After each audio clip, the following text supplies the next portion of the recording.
Next up, we have Reassemble Original Mix, Electro by Kaixo and Zyman Music. Once again, everybody, this is a Basterd's LFA, a layman-friendly analysis.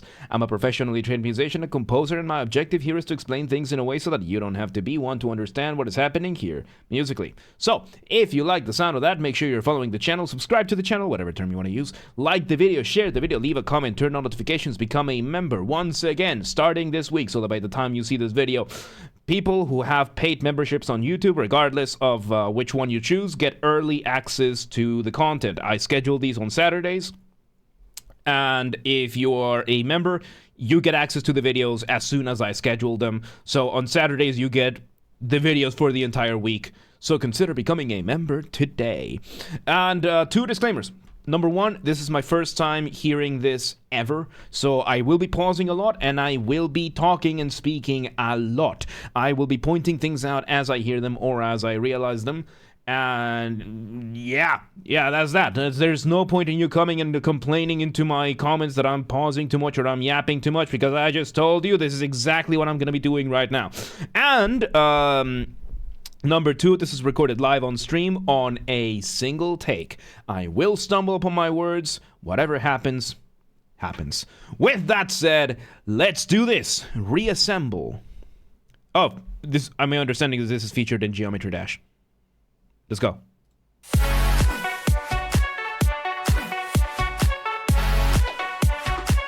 Okay, we start with our bass drum and a synth giving us a starting chord, and then we are having a Joao, welcome today. How you doing? We are having another synth giving us what could be our initial motif, and it's giving us, more important, arpeggiation. So, motif being the smallest version of your musical idea, the seed, the essence from which everything else comes from, and the arpeggio is when you play a chord one note at a time. And Astrum, so the offline cue, we have the link on that on the Discord server. The link for that Google Sheet is on the Discord server.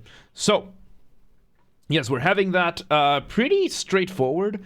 Very nice rhythm, and having the arpeggiation is a good way of taking the chord that is being played by the first synth and spreading it over a longer period of time, giving us an actual melody out of a single chord. It's pretty good. It's a pretty good way of doing things. Let's see where this goes.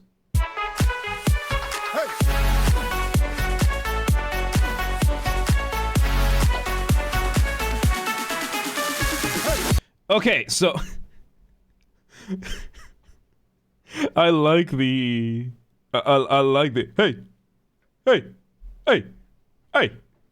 All right, so we're having this. We introduced another synth on the lower end. It's not the bass, but it's giving it was giving us an acceleration of the beat. Then we had a quick moment of going off the ramp, and then we're going back to this. So off the ramp is a colloquial term that I use. Colloquial, by that I mean that there's no academic term for this, or at least I'm not using it for the purpose of simplicity and explaining. Going off the ramp is what I call a transition. It can be as short as a couple of beats, as it was here, or it can be as long as an entire section. And the purpose of this is to make your listener feel suspended up in the air, kind of like going off a ramp at the mercy of inertia, waiting to see where you land. How do you do that? Remove the drums. Maybe the bass too, and there you go. So let's see where this goes.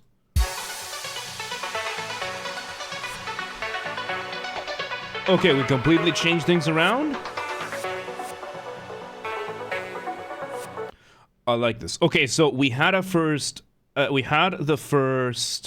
synth giving us a very accelerated version, going the opposite way, similar to the motif, just going down this time around in a slightly different rhythm, and it was slowly replaced by this other synth giving us just two notes, which is a slower version.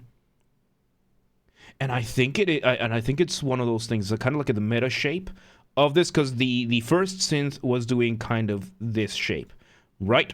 And then the second synth was just giving us the two hits over here. I think that's what's happening over here with the melody, which is a pretty clever thing to do to establish a different rhythm. So let's see where this goes.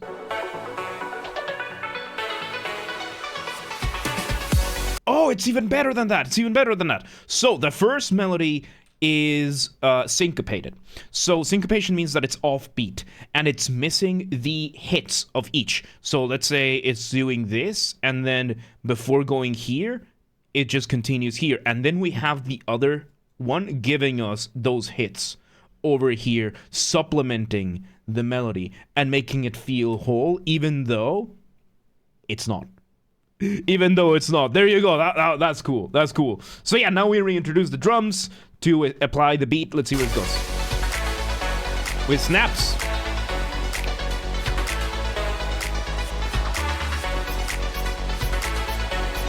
And we are slowly just integrating more and more layers of percussion. This is still build-up. This is not the entirety of the beat. We are building towards a drop. Because once again, when you're making music, you're doing one of two things. You are building tension or you are resolving that tension. That point in between we call cadence. And it's, you know, when it comes to electronic music, it's pretty straightforward, especially because there's this one particular synth that kind of sounds like wind, and it just slowly goes up in pitch as the buildup goes up, and once it reaches the peak, once it stops playing, you know that the dropping of the beat is coming, which is a very, very straightforward of establishing cadence. It works. So yeah, like, musically speaking, like, theoretically speaking, it's a very simplistic, kind of stupid way of doing it, but I have a saying. If it's stupid and it works, then it's stupid, but it works.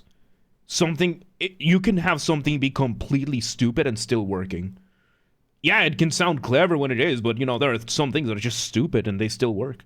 So yeah, there you go. And I find that to be the case when it comes to electronic music. Such a simple, stupid concept of, oh yeah, this sounds kind of like wind. And it just goes up in pitch. And you just build the tension by directly making that line up.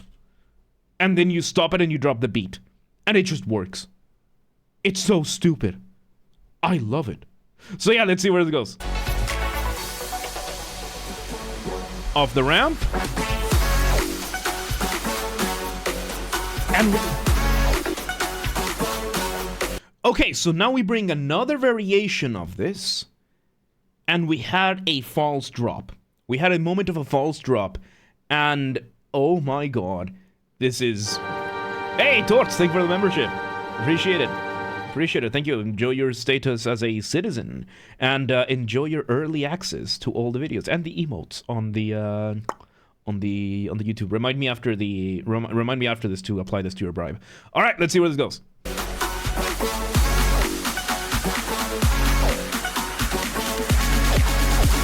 There we go. We're building towards, and there you go. So you heard that, right?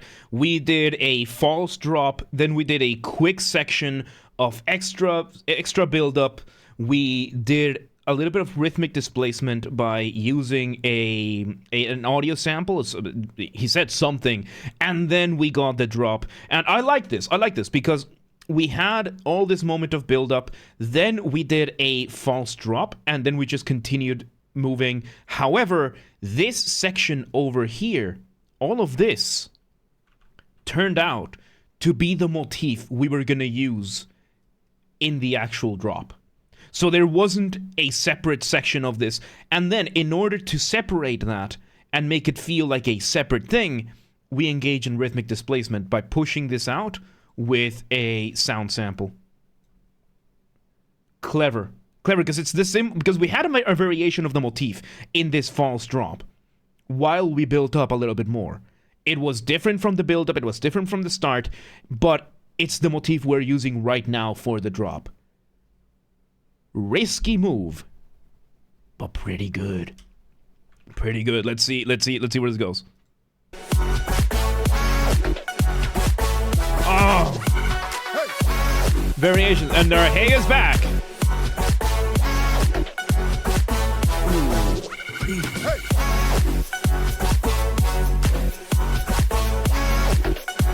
And yeah, we are basically just embracing that rhythm. We're just embracing the rhythm.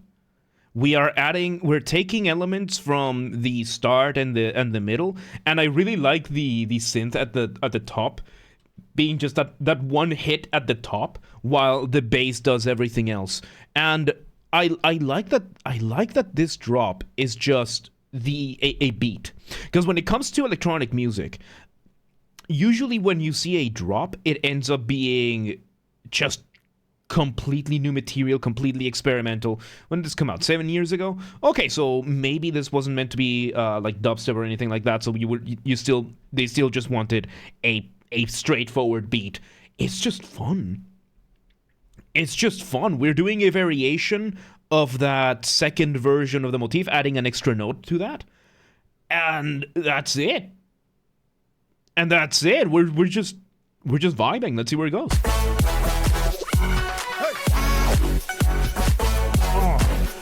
And we're just adding one more layer. Build up again.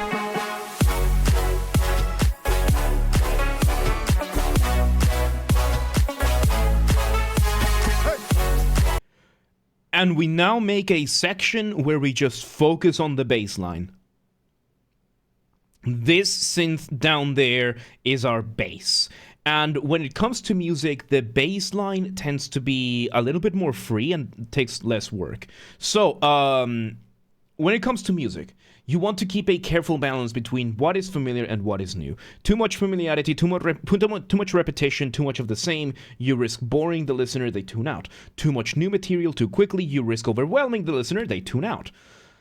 There are a few exceptions to this, however. When it comes to a bass, your duty as the bass is to play the lowest note in the track. Whatever is happening, your job is to play the lowest note. But there are times where you can take that to your advantage. Right now, we are just creating a motif just based off the lowest notes of the chords that we're using. Just by using the bass line, we are using that rhythm that we were using before. We're doing a slight variation on that, and we're just applying the bass line to this. And just like that, we have a full section.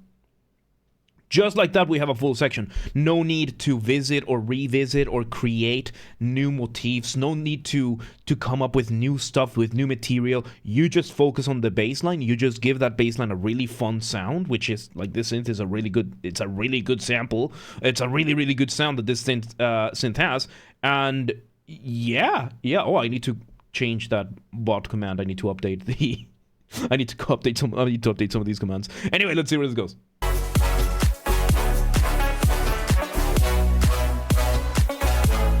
And we do have another.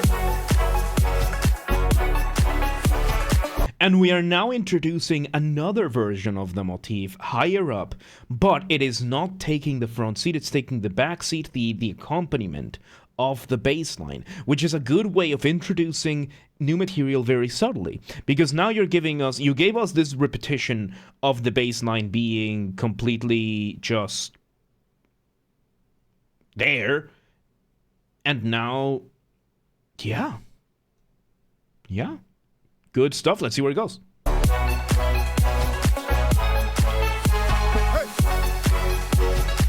And we're slowly turning up the volume on that other motif. And off the ramp we go. The bass is still there. We just took away the bass from it. So, it turns out this was a doubling that we had here.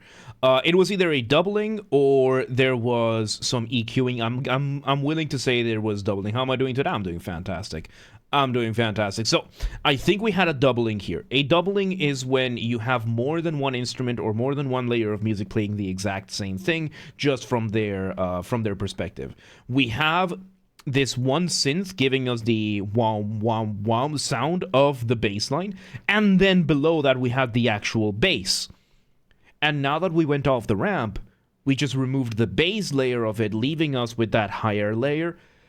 That would be the simple solution. The other solution would be equalizing. So let me explain the concept of equalizing, right? So equalizing Equalizing or equalization, or in short EQ, is the manipulation of the sound range that exists of human beings' hearing range to get certain effects on sound. So when it comes to human beings, we have a hearing range of, we hear frequencies. Audio is frequencies, and those audio waves are in a certain frequency, the amount of time the sound vibrates, and that kind of thing. So, when it comes to human beings, we have a hearing range of anywhere between 20 hertz to 20,000 hertz. That is the range that most human beings are born with. Over time, we lose that. We lose that over time. Like, most people will have a range of like probably like around 30 hertz down up to maybe like 19500, right? So that's just wear and tear. It's one of those things that doesn't fully heal over time, and you just lose hearing.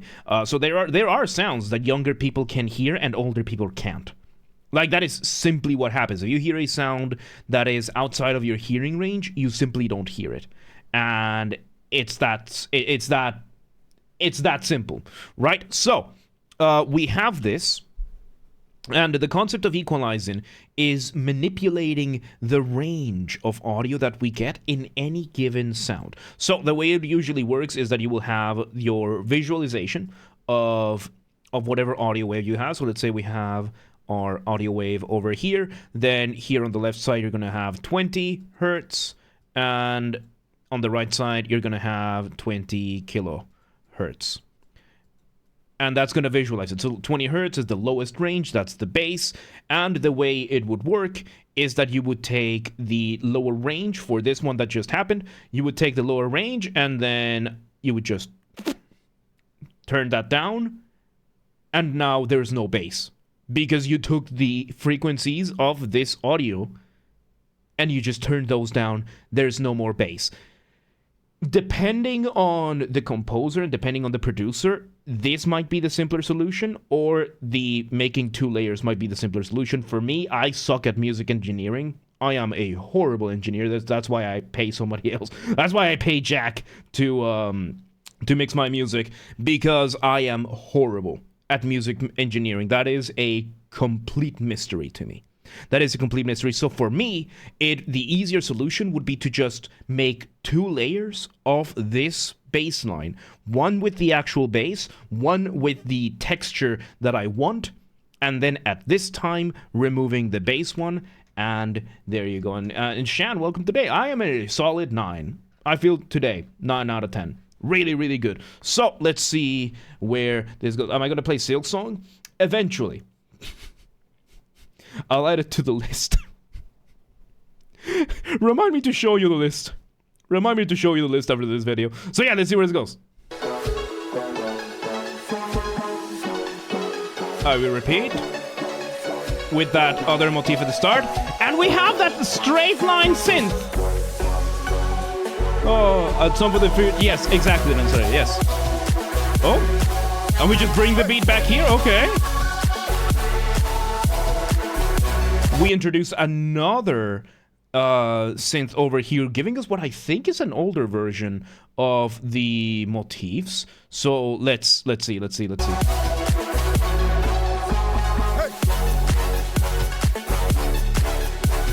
There you go. Back to the drop we go. Very nice. And yes, Andrew, yes, we have. And Megumi, why would you have to say that out loud during the recording of the video? Yes, there's less people in the chat because unlike the other, dishonorable people of this website that pay to have bots and it artificially inflate their channels, and now they're losing them because Twitch is finally looking at that, I'm losing my audience because school started. School and university started, summer's over, people are going back to work. So there you go. So yeah, no, we go back to this thing. I just love the like, it's not like it's just a funny sample to me because I do metal, right? If you couldn't tell, right? I do heavy metal. So for me, if you're gonna do something like that, you want to go for it. Like, you want to make it sound like, for me, if I'm gonna go, hey, I'm gonna make it sound like it comes from a crowd, and I will make you 15 layers of me going, hey! And that's exactly what I did in the song Love to Hate, by the way. Love to Hate with Endless Taverns. I did that, except it was, blood and skulls. So yeah, no. We're having this, and we're just back to here. We are repeating material we used before, and yeah, it's just good. It's just a good beat. It's fun. The bass line is fun. And now we are focusing. Yeah, we're doing the drop, but with the bass line. Or no. No, we're just bringing back the this one. Yeah, doing the build up again, but with that extra layer on top. There's the synth going upwards.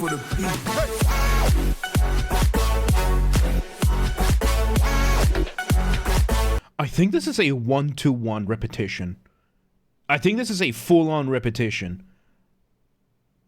It works. It's a fun beat, and every good story is worth telling twice, and this is pretty good. This is pretty good, I would say. Especially when it comes to this kind of this is called recapitulation, by the way. When you do a 1-to-1 repetition, it's called recapitulation.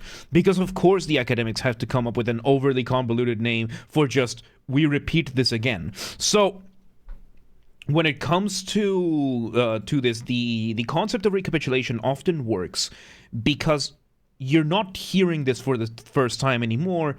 You're hearing this after having the context of everything else that you heard before it. And it's kind of like watching one of those movies, like, I don't know, my favorite one of this type is Lucky Number 11. And it is, or Recap for short, yeah. And Lucky Number 11 is a film where it's one of those films that has a massive twist that completely just changes your perspective about the whole film. And once you hear or see the whole thing again, with the new context that you have in your head, it completely changes the connotations of everything. That's how I see this kind of thing when you engage in recapitulation. So let's see where this goes.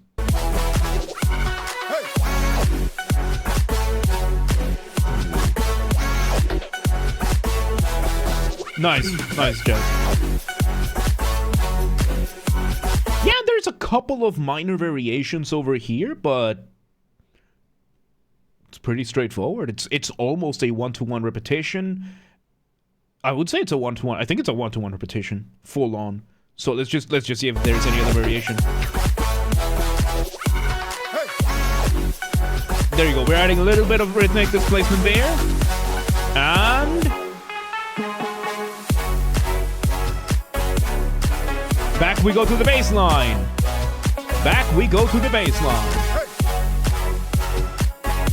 How would I rate myself as a music teacher? Horrible. Ironically, I am really bad at teaching music. Like music itself, like going into the intricate concepts, like teaching the actual theory behind everything. I'm bad at it. I'm really bad at it. I suck at it. I really am. I admire my music teachers. I admire everyone who's able to teach music, because yeah, to me it's either this, but if you want me to teach you guitar or like, I don't know, like chord progressions, I'm a struggle teaching that. Because when it comes to the guitar, for example, it comes very naturally to me, and that's one of the worst things you can have when it comes to musicians. Like if you have somebody, I'm not a prodigy by any means, but it's a very intuitive thing for me. And a lot of music is very intuitive for me. So being able to deconstruct that and then give you the actual specific components, like, oh yeah, we're going from this note to this note and from this chord to this chord, and being able to explain that, yeah, I'm not very good at that. I'm not very good at that at all. So yeah, let's see where this goes. Don't forget my color terms. Yeah, there you go. Let's see. Oh, I like this. Now we have the bass line with the other one, with the other higher variation. and it's giving it's very nice counterpoint that we have with this bass line and the other melody. Counterpoint being the study of melodies, how they develop, and how they interact with one another. And it's just really nice. So President, you're teaching all of us, and actually some of them mentioned. Oh, I'm glad because look. My enemies can't know what I'm doing if I don't know what I'm doing. I'm just doing things. So let's see where this goes. Oh, one last cut. I thought it was going to go for a little bit longer. But there you go. One last hey. And we just let the last synth just fizzle out. The energy dissipates. And there you go. Man, this was a really fun track. This was really, really fun. There you go. That was Reassemble original mix by Kaixo and Layman-Friendly. Featured in Geometry Dash is my understanding. Once again, everybody, this has been a Basterd's LFA, a layman-friendly analysis. I'm a professionally trained musician, a composer, and my objective here has been to explain things in a way so that you don't have to be one to understand what's happened here, musically. So, if you are watching this on the YouTube video archive thing, thank you for watching. Make sure you're following the channel, subscribe to the channel. By the time you watch this, chances are we just passed 4,000 subscribers. So, thank you. Once again, for being here. This is awesome. I do not take this for granted. I am very grateful for each and every one of these that we get to make. I'm having so much fun, and I hope you are too. So make sure you're subscribed to the channel, all that stuff. Like the video, share the video, leave a comment, turn on notifications, become a member. Once again, members get early access to the videos. So Saturdays is when I schedule these. If you're a member, a paid member on YouTube, you get to watch them early. You get all the videos for the week on Saturday, so consider that. If you want to listen to this without me interrupting every 3.5 seconds, I will be linking this in the description down below. If you want to request a song, if you're on the live stream, you can start requesting. And if you're not on the live stream, you can go to the Discord server, link down below, go to the LFA requests channel, follow the instructions on the pinned messages. And if you want to catch the streams when they happen live, we aim for Monday through Friday, 6 p.m. Central European Time. Nico, welcome to the day. I'm gonna say hi to you in a second. Yeah, 6 p.m. Central European Time. If you don't live in Europe, that's fine. We have the full stream schedule up to date in your local time zone in the description down below. And yeah, so if you live in, I don't know, if you live in Florida and you're like, oh, but what time is 6 p.m. in Hungary over here? Don't worry about it.